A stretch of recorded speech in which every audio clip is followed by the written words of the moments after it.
Asalaamu calaykum waraxmatullahi wabarakaatu. Maalin wanaagsan khayarta wada nagala xiriirta halkan oo bartay YouTube-ka aan ku leenahay maalin baad nagala socotaan. Maantana waxaan kusoo qaadan doonaa wararkeena magaalada Muqdisho oo xalkeeda maalmihii lasoo dhaafay iska deganaa. Marka maanta xalay habeennimadii 10 saac markii la gaaray waxaa bilowday madaafiic, laakiin madaafiicdu waxay ahaayeen ilaa 3 xabo degmada Boondare iyo degmada Xamarweyne ay ku kala dhaceen. Marka hal mid ugu darnaay oo ku dhacay degmada Xamarweyne waxaana ku dhintay 3 qofood oo qof weyn iyo 2 yaryar ah oo markana isku qoys ah. 4 qofoodna way ku dhaawacmeen. Marka xalay 10 saac oo habeenimo ay madaafiic soo dhacday magaalada Muqdisho. Xaaladeeda marba waa si marba waa weji. Marka lama ogo madaafiicda meesha ka imaaday. Madaafiic habow ah oo ilaa iyo 3 xabo gaaraysa ayaa kusoo dhacday. Marka xaalku wuu iska qasan yahay. Saakii mar meesha aan tagnay ciidamo iyo dad oo ambalaas iyo waxba meesha dhoobnaay oo xaalku waxa waaye waa iska cariiri. Marka meelaha qaar xataa dadka waa laga celinayo maritaankeeda oo subaxii hore meesha ciidamo iyo waxbaa soo dhoobtay. Marka magaalada Muqdisho waxa waaye maalinba weji cusub waaye, maalinba weji cusub, maalin hotel la weeraro, maalin madaafiic soo dhacdo, maalin saan maalin dad oo dagaal magaalada ka dhex dhaco. Magaalada xaaladeeda waa iska weji kalaba. Marka ilaahay Soomaaliya xal ha u keeno. Marba mar ka dambeysa amniga magaalada Muqdisho way sii bedelay wuuna sii xumaanayaa. Mar waxaa is leedahay magaalada jawigeeda iska caadi markaa iska dhex marto waxba dhib ma arkaysid. Marmarna amni darro iyo culays iyo cabsi iyo fara badan ayaa la sheegayaa, inkastoo dadku si u buunbuuninayaan aysan ahayn. Laakiin marmarka qaar waxyaabo way dhacaan oo dhibaato way ka dhacdaa magaalada Muqdisho. Dad ilaa iyo 3 malyan iyo bar gaaraya magaalada Muqdisho ayaa ku nool. Ilaa iyo nawaaxigeeda haddii laga soo gudbo ilaa Afgoye dhankan hadda aragtay ilaa 4 malyan waa gaarayaan. Marka magaaladu mar qaraxay ka dhacaan, mar weerar hotel la weeraro, marba wax. Nin xildhibaan hore ahaan jiray oo dowladda federaalk Soomaaliya xildhibaan ka ahaan jiray ayaa wuxuu leeyahay qofka dadka oo madaafiicdu ay ku dhacday waa wiilkayga iyo carruurtiisa. Marka wuxuu leeyahay dadka dhintay waa qoyskayga, dadka dhaawacmana waa qoyskayga. Marka waa xildhibaan hore oo dowladda federaalk Soomaaliya ka tirsanaan jiray. Marka degmada Xamarweyne ayay degnaayeen oo dhibaato ayaa soo gaartay. Marka intii dhimatay Ilaahay ha u naxariisto. Inkastoo 2 qof oo dhalinyaro aad u yaryar ahaayeen haddana qof weynna waa ku jiray. Marka xaaladdu waa iska sidaas. Magaalada haddaad dhex marto waxaa is leedahay magaaladu jawigeedu waa iska degan yahay. Laakiin marmarka qaar wax way dhacayaan oo magaalada 100% lama dhihi karo. Laakiin meelo badan aad tegaysid iyo howlo badan way iska jiraan wax dhibaato ah.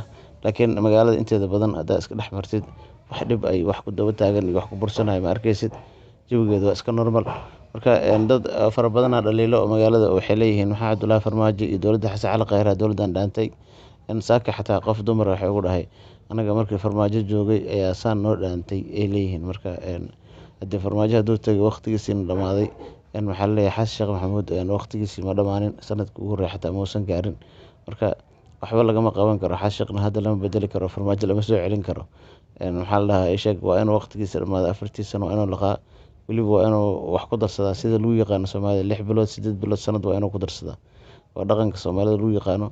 Marka 4 sano la iska leeyahay mooga 5 sano way wada joogayaan. Mid walba 5 sano oo toos uu joogaa. 5taas sano oo qofka inuu ku filnaataa fiican.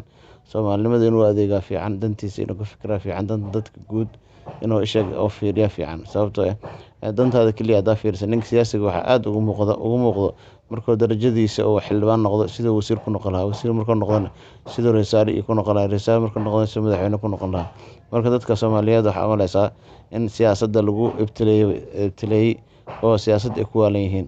Waxaa arkaysaa dad meel joogo oo nin walba wuxuu leeyahay waddanka anaa dhiibi lahaa, meel ayaan saari lahaa, halkaas ayaan ka bixin lahaa, dhibkaas ayaan ka hortegi lahaa.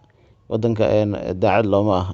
Marka waxaa la leeyahay dadka waddanka daacad looma ahayn iyo nin walba siyaasi yimaado wax ma qabto waxna ma taro aa la taagan yahay. Marka haddii siyaasiga hadduu waxba tarayn mid walba cusubna wuxuu leeyahay anaa ku caddaynaya ku madoobeynaya. Qofka maanta madaxweyne noqdo wuxuu leeyahay wax walba anaa saxay. Isagoo wax walba saxaya dhahayo ballanqaadka weli wadaa waqti ku dhamaana. Mid kale imaanayo wuxuu leeyahay haddii ninkan la bedelo oo igu horreeyay booskiisa aniga aan galo aniga wax badan aan qaban doonaa. Marka la qabsado oo wadankii uu soo galo madaxweyne ka soo noqdana waxaa arkaysaa kii ka horreeya ka fiicnaa iyadoo la dhahay. Waa la yaab. Kii ka horreeyay hadda Xasan Sheekh waxaa la leeyahay Farmaajo ka fiicnaa. Marka waa waxa la yaabtid waay. Aniga hadda carruurteyda iskuul ayay dhigtaan waxay leeyihiin waagii Farmaajo iyo Khayre waxaa naloo keeni jiray buugaagta kuwa muqarrarka la dhaho buugaagta caadiga waxyaabaha badan oo noola keeni jiray gurigeena waxaa noola keeni jiray iskoolka ma jirin cabsi. Haddana waxaan leeyahay gata waa inaad gadataan alxabad oo $30 waa inaad gadatiin.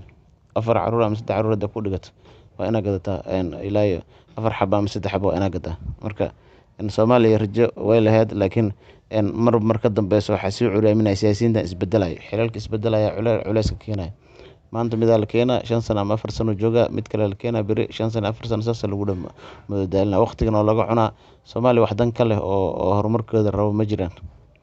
Nin wadani ah oo Soomaaliya horumarkeeda rabo waa loo imaanaa, waxaa lagu leeyahay wadaninimadaada mehe niyahow wax aan wada cunno, ama dad hebel aan isla shaafteen, ama qolo hebel, ama ururkaada meesha soo geli si ay ururkaada u noolaadaan intaada xilka haysid. Beri haddaa xilka tagto ururkaada waxba uma qaban kartid, asxaabtaada waa inaa hadda aad afka u buuxisaa. Markaasaa maqlaysaa madaxweyne xasan sheekh maxamuud wuxuu magacaabay agaasimo cusub oo dhanka kheyraadka ah, agaasimo cusub waxaa la magacaabay dhanka badaha iyo maxaa la dhahay shidaalka.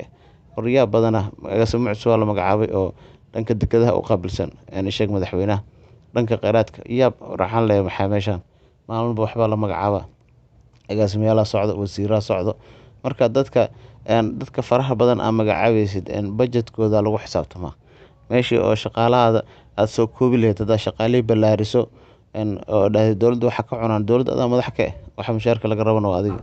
Haddii maanta 10 shaqaale adoo ku shaqeyn karto, xafiiskaadan ka shaqeyn karto, aad maanta aad samaysid 150 shaqaale ama 200 oo shaqaale aad gaarsiisid, ka waran maxaa faa'iidaade?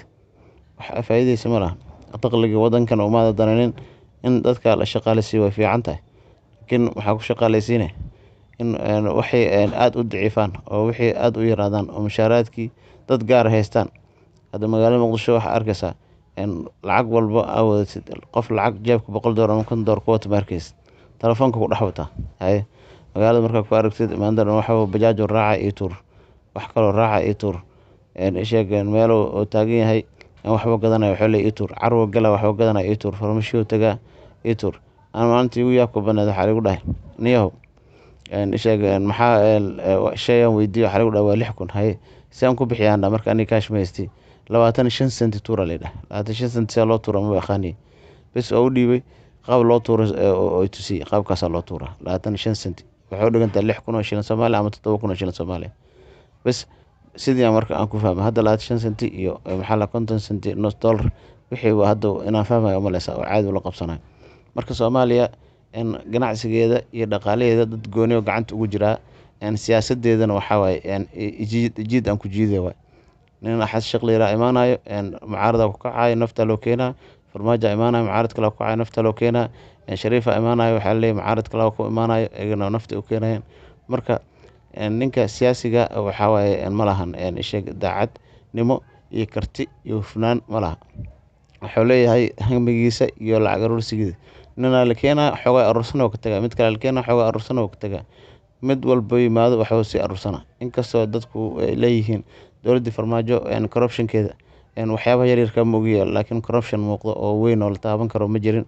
Ninkaas Xasan Cali Kheyri farmaajo markaas la shaqeynayay shaqo aad u adag qabteen, wadankan waxbay u taray inkastoo la leeyahay, laakiin waxaa waaye aad iyo aad ay dadka u dhaliilayaan dowladda xasan sheekh maxamuud.